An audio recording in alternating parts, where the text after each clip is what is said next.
जाकी रही भावना जैसी प्रभु मूरत देखी उन तैसी। श्री गोगाजी महापुराण का पहला अध्याय शुरू करते हैं राजा गंगाराव का अप्सरा उर्वशी के साथ विवाह से। कहते हैं कि 7वीं शताब्दी के आसपास भारतवर्ष में मरुभूमि को राजधानी राजस्थान प्रांत के सांबर के राजा गंगाराव चौहान राज्य करते थे। राजा बहुत ही सुंदर, हष्ट-पुष्ट शरीर, अस्त्र शस्त्र विद्या में निपुण, अचूक निशानेबाज थे। साथ ही परम दयालु, न्यायी और शिकार खेलने के शौकीन थे। सेना भी काफी बड़ी थी और ईश्वर की कृपा से खजाना भी भरपूर था, परंतु औलाद न होने के कारण राजा रानी बड़े दुखी रहते थे। ये राजपाट धन दौलत किस काम आएगा। एक दिन राजा शिकार खेलता हुआ वन में दूर चला गया और राजा के साथी मंत्री अहेलकार आदि पीछे छूट जाने और प्यास लगने के कारण बेचैन हो गया।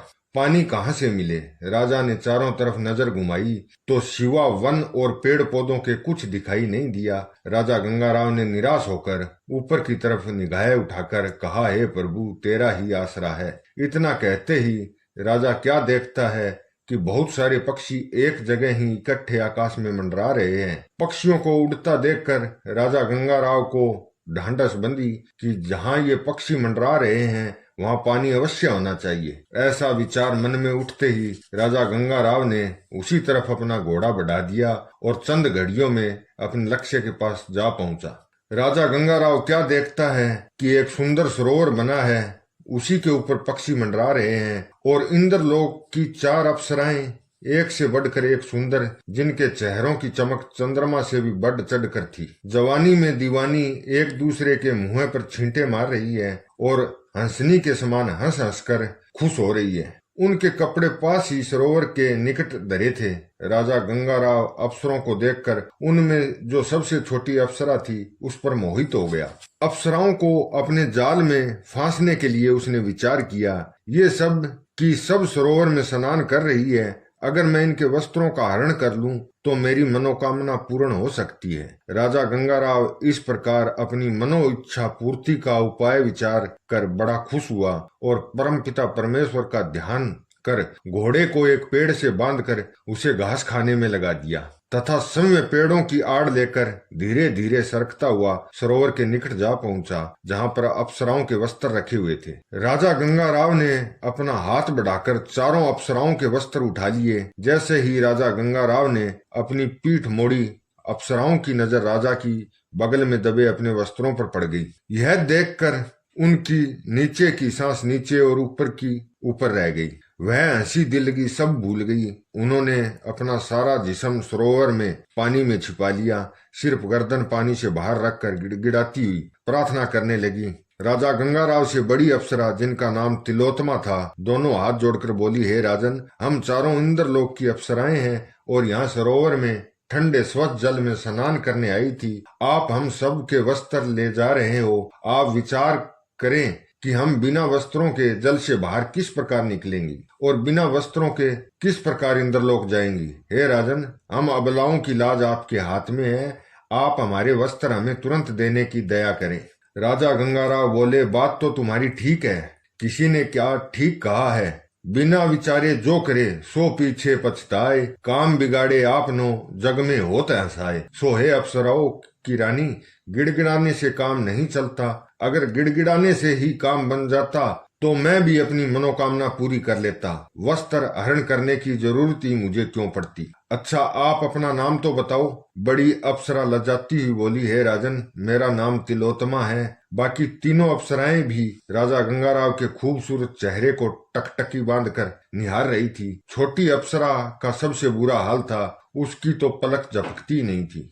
ये सब बातें राजा गंगाराव से छिपी नहीं थी। अप्सरा के मुंह से तिलोत्तमा नाम सुनकर राजा गंगाराव बोले, तुम्हारी बोली बड़ी प्यारी है और तुम ही इन सब की रानी मालूम होती हो। मैंने सुना है कि इंद्रलोक की अप्सराएं नाचने गाने में बड़ी निपुण होती है। क्या ये बात ठीक है? बड़ी अप्सरा तिलोत्तमा बोली, पहले आप हमें हमारे वस्त्र देने की कृपा करें, हमें ठंड लग रही है। वस्त्र पहनने के बाद आपको गाना भी सुनवा दिया जाएगा। बड़ी अप्सरा तिलोत्तमा की बात सुनकर राजा गंगाराव बोले, इतनी अप्सराओं के बदले सिर्फ एक गाना नहीं, हमें तुम चारों के कपड़े देकर एक गाना नहीं सुनना है। आपको हमारी बात नहीं माननी है तो हम भी आपकी बात क्यों मानने लगे। अगर तुम्हें अपने वस्त्र लेकर अपनी लाज बचानी होती और ठंड से बचना होता तो हमारी बात मानकर फैसला कर लेती। गाना क्या हमें नहीं आता, आप जैसा भी राग सुनना चाहें और जितनी तरह का मैं तुम्हें सुना सकता हूँ।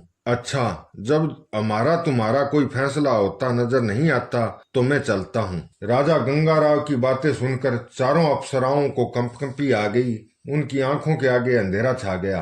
वे चारों ही गिड़गिड़ा कर एक साथ बोली, कृपा कर हमें बताएं कि हमारे वस्त्र देने में आपकी क्या शर्त है और आप हमसे क्या चाहते हैं। हमारे बस की जो भी बात होगी हम सब वादा करती हैं कि उसे जरूर मान लेंगी। अप्सराओं की घबराहट देखकर राजा गंगाराव बोले, आपने वादा किया है कि आप मेरी शर्त मान लेंगी तो मैं आपके बताने में हर्ज नहीं समझता। मैं आपसे सिर्फ ये चाहता हूँ कि आप में जो ये सबसे छोटी अप्सरा है, इसकी कजरारी आंखों ने मेरे हृदय को छलनी कर दिया है।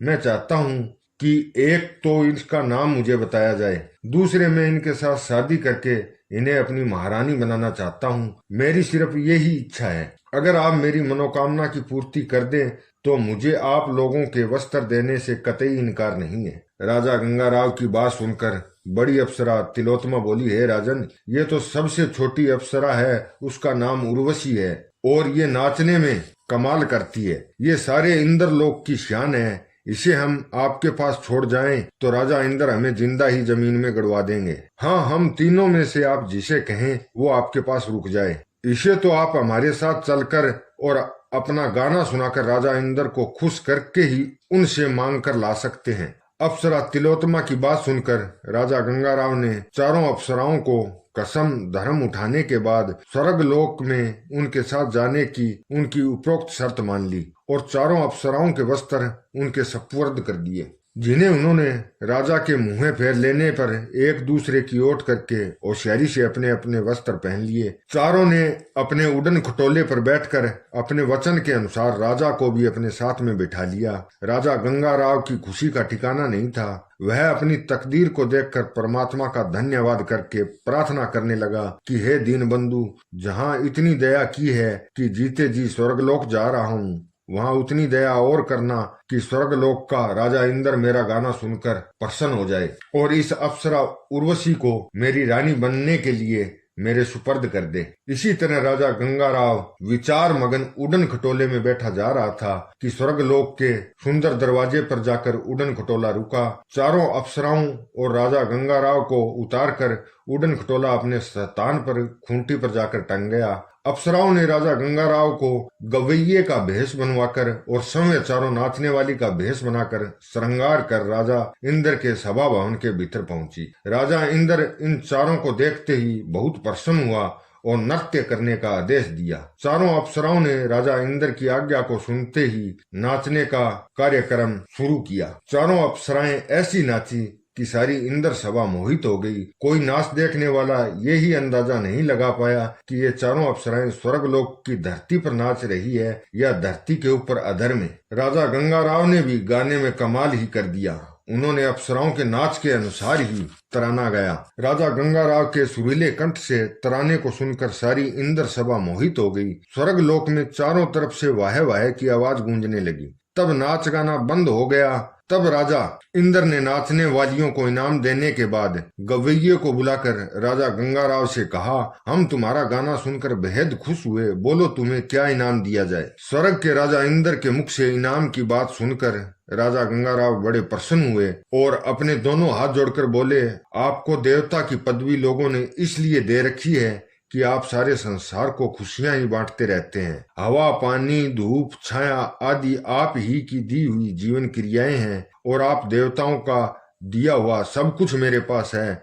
फिर भी आपके भरे भंडार से जब खाली हाथ कोई जाता ही नहीं तो मैं ही क्यों निराश जाऊंगा। आपने भरी सभा में मन इच्छा वस्तु मांगने की मुझे आज्ञा दी है, सो मेरी इच्छा है कि ये जो सबसे छोटी अप्सरा उर्वशी है, इसने मेरा मन मोह लिया है, सो आप उर्वशी को मुझे देने की कृपा करें। मैं इसे महारानी के पद पर आसीन करूंगा। मैं बागड़ देश के सांबर प्रांत का राजा गंगाराव हूँ। राजा गंगाराव की बात सुनकर राजा इंद्र के पैरों के तले की धरती हिल गई।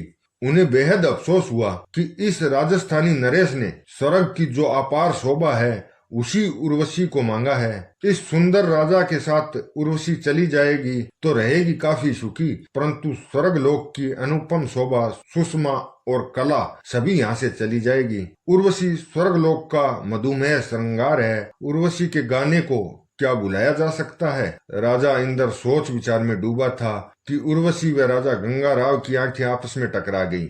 एक दूसरे की मनोभावना एक दूसरे ने समझी, एक के हृदय ने दूसरे ने पहचाना। मानव के लिए अप्सरा और अप्सरा के लिए मानव बेचैन बन गया। उर्वशी सोचने लगी, देवलोक को छोड़कर मानव लोक में रहना ही ठीक है। यहाँ सदा से भोग विलास का ही एक परंपरा है। यहाँ हर समय वासना का ही उन्माद छाया रहता है। इससे सच्चे आनंद का भान नहीं होता। बिना विरह वेदना को जाने स्यों की रस माधुरी एकदम फीकी है। उर्वशी स्वर्ग की एक रस्ता से उब गई थी।